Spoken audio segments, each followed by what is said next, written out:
Well, good afternoon and welcome to Ed's Orchids.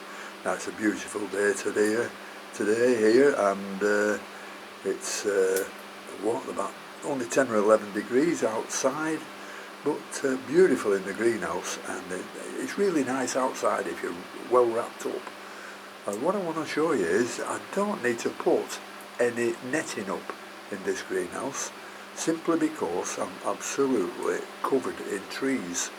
If you look on this side of the greenhouse, I've actually got a light on there because it's so dark here, and I'll explain why that's dark on this side. It's dark on the back wall there, and there's also not much light on the doors.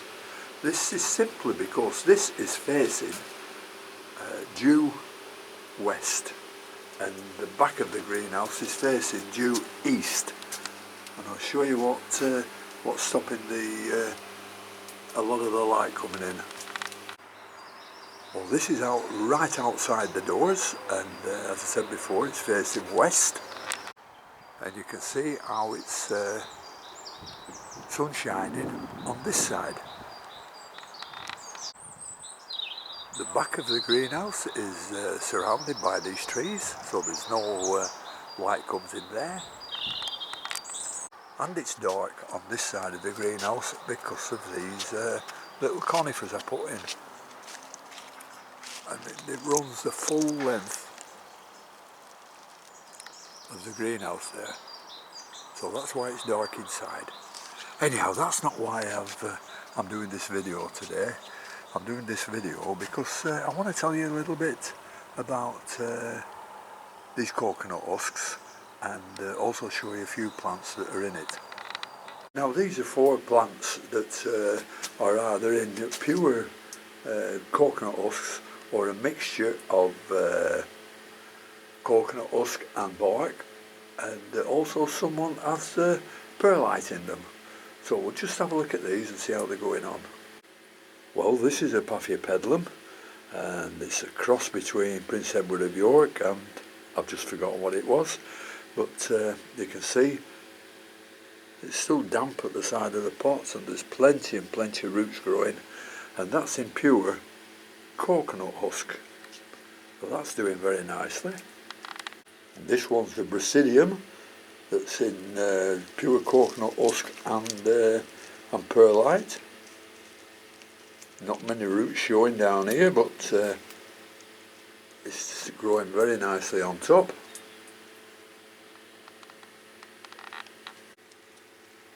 And this is a Masdevallia. This is in pure coconut husk as well, and this is doing very nicely. You can see some nice roots there. If I get in the shade, you might see them better. There they are. Some nice roots growing on that Masdevallia. This is Masdevallia Auburn Hero. Plenty of roots coming down on this one. So I'm quite happy with the coconut husks. But we'll just have a little talk about them, and we'll see what's what. Here's another Paphiopedilum that is in pure husk and perlite, and it's only been in here for about a couple of weeks, this one, so I'm not expecting anything to show much because it hasn't got many roots on before, but I'm pleased to say it's still growing this new leaf in the middle. So yep, I'm really quite happy with these coconut husks.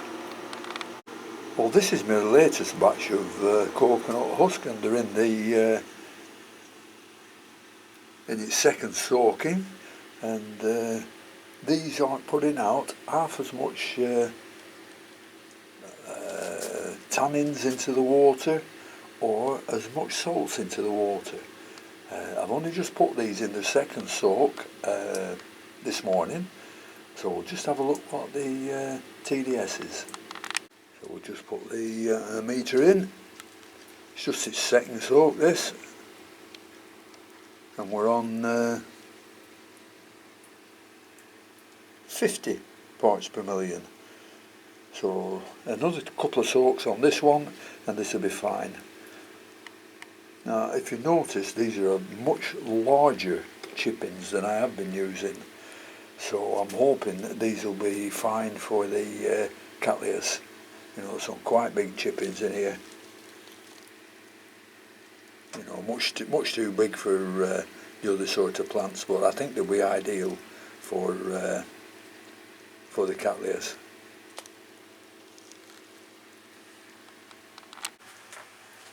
Now, why I'm so interested about these coconut husk is that whereas bark is primarily made up of cellulose,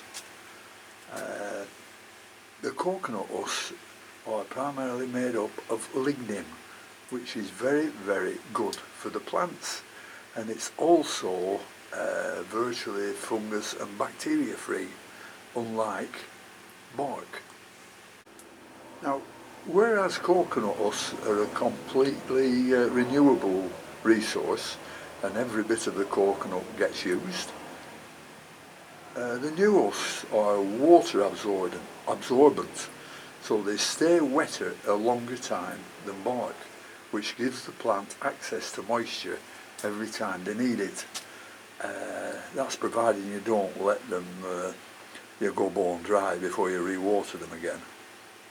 Now, all orchid roots need air, and husks, being the sort of little square shapes as they are, for want of a better word, they will always allow air to penetrate deep into the pot, so they're very good for that reason. A few years ago, when husks were thought to be becoming popular, a great many growers tried them out and lost a lot of plants. So since then it's been said that they're absolutely no good to use. Now just look at that. I've just noticed on my coconut husks there are 2 woodlice just come out there, and they've been soaking in water for 24 hours. God, I'll just remove those. Just remove those 2 woodlice, but we'll leave the camera on to see if any more come out. Anyhow, what was I talking about?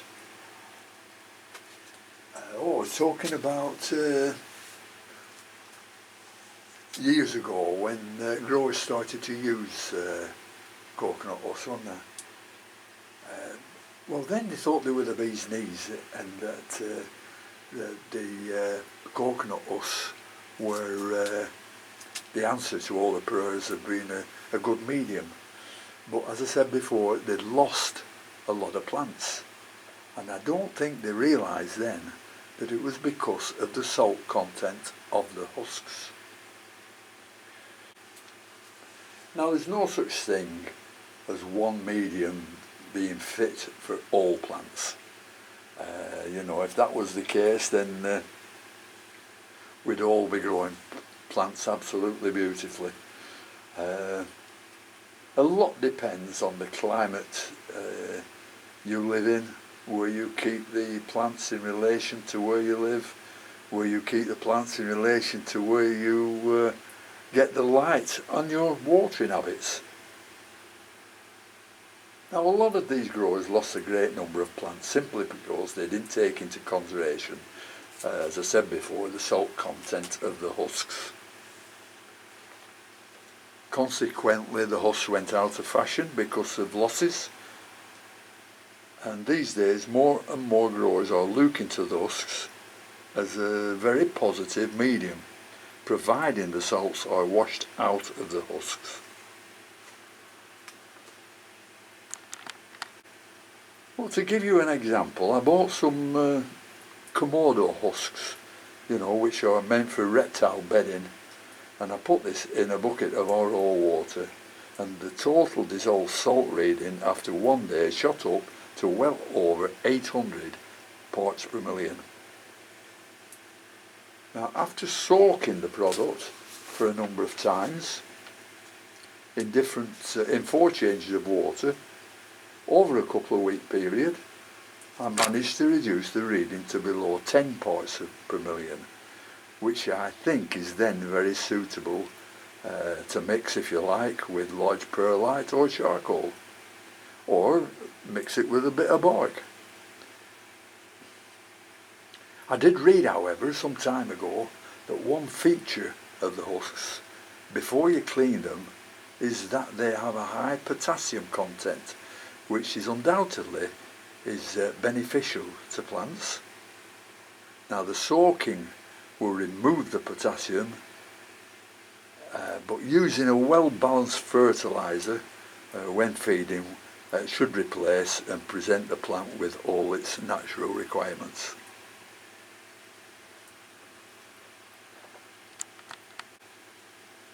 This week I received 5 kilograms of husks, which were much larger than I had anticipated.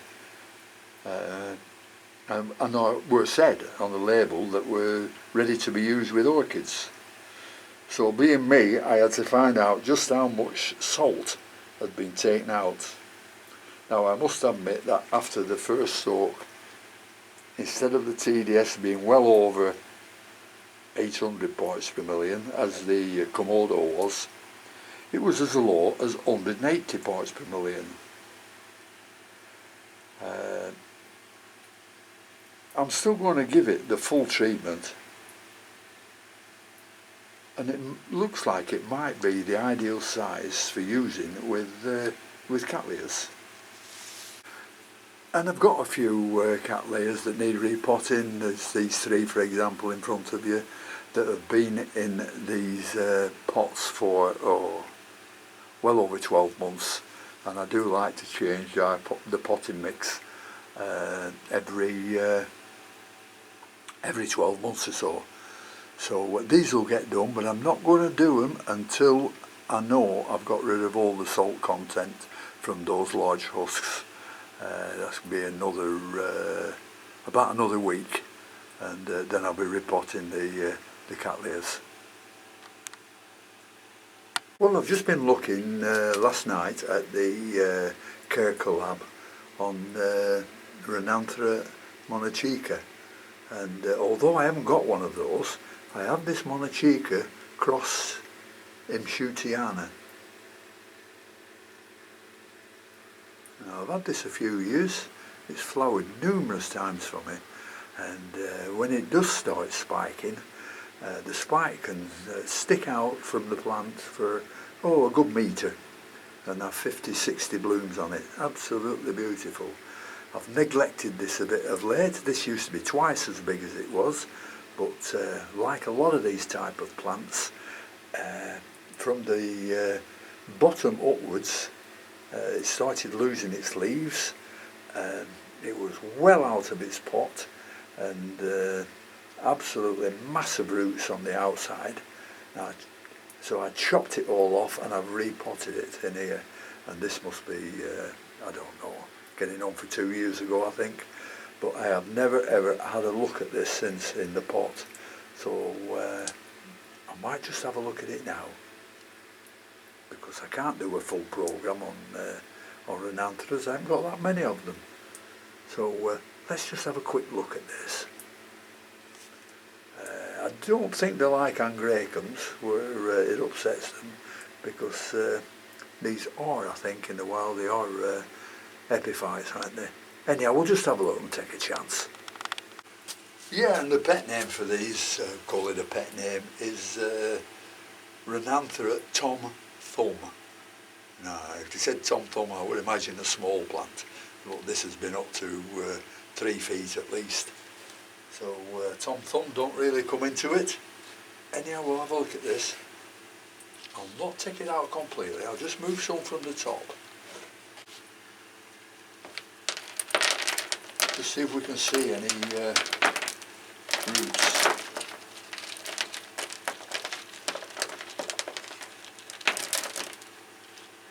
Well, there's nothing as yet.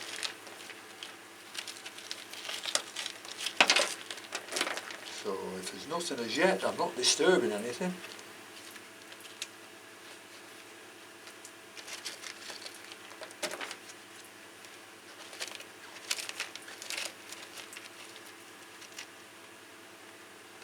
Yep.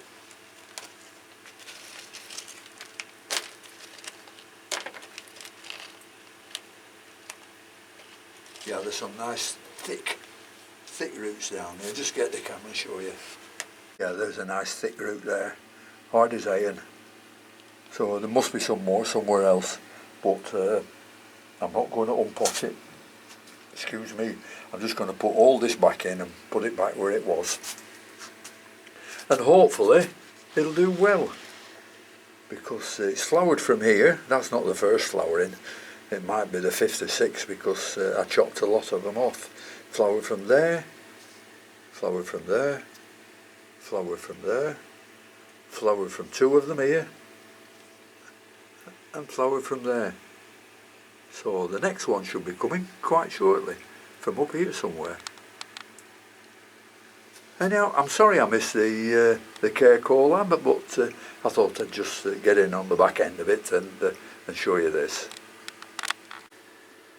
Well, before I go, I just want to say that we have difficulty now getting bark over here because of the CITES and Brexit, but there is a UK bark called Melcourt bark, which I've just ordered 120 litres of it, and including delivery I've got 120 litres for less than 40 quid.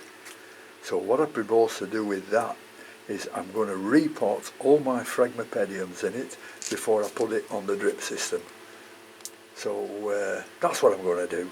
So they should be early March, I think, the 120 litres. So until that comes, I'll leave things as they are, and I hope the weather's warmed up, then I can get the drip system going. So that should be just about perfect timing. Oh, the fans have just come on now, so that's the noise you can hear. But I just might add something to these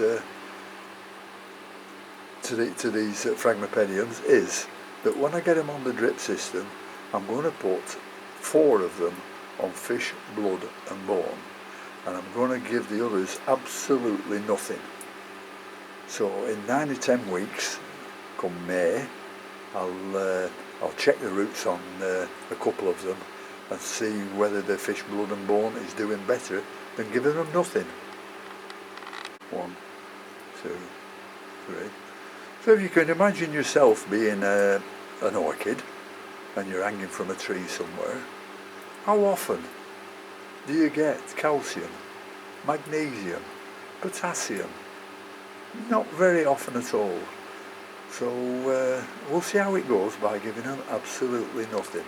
We'll just give them RO water.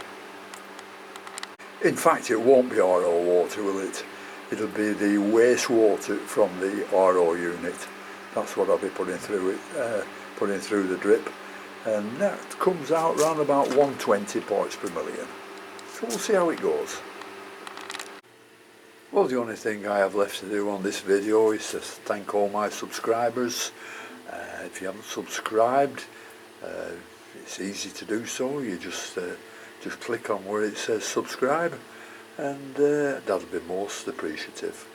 So thank you very much for watching, and I hope you're all well, and until next time, I'll see you all later. Bye.